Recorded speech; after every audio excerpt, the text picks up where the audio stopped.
Lari adalah frekuensi langkah yang dipercepat sehingga pada waktu berlari ada kecenderungan badan melayang, yang artinya pada kedua kaki tidak menyentuh tanah, sekurang-kurangnya satu kaki tetap menyentuh tanah. Lari dibagi menjadi bermacam-macam, di antaranya lari pendek, lari jarak menengah, dan lari jarak jauh. Yang pertama itu lari jarak pendek. Lari jarak pendek atau sprint adalah salah satu jenis lari yang dilakukan dengan kekuatan dan kecepatan penuh sepanjang garis lintasan dari start hingga finish. Pemenangnya ditentukan berdasarkan catatan waktu yang paling singkat. Terdapat 3 lintasan yang dilombakan pada lari jarak pendek, yaitu lari jarak 100 meter, 200 meter, dan 400 meter. Yang kedua, lari jarak menengah. Lari jarak menengah menempuh jarak 800 meter dan 1.500 meter.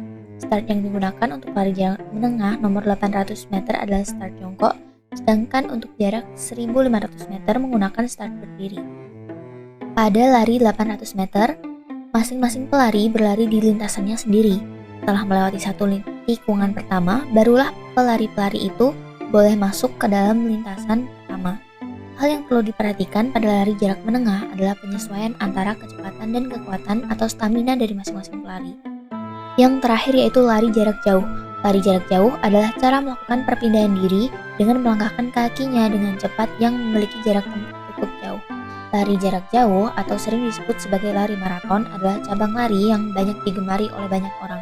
Meski katanya yang sangat jauh, namun banyak orang yang penasaran dan ingin mengikuti perlombaannya.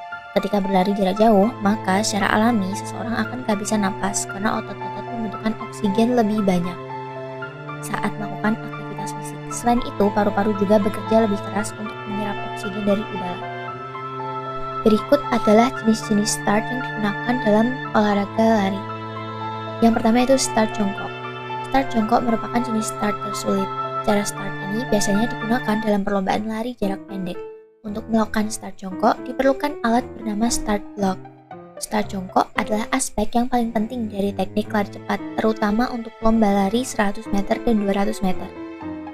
Lalu yang kedua yaitu start berdiri. Start berdiri digunakan untuk balapan lari jarak menengah dan jarak jauh.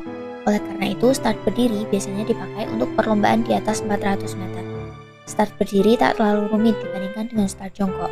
Disebut start berdiri karena start ini dilakukan dengan posisi berdiri, juga tak memerlukan blok awalan.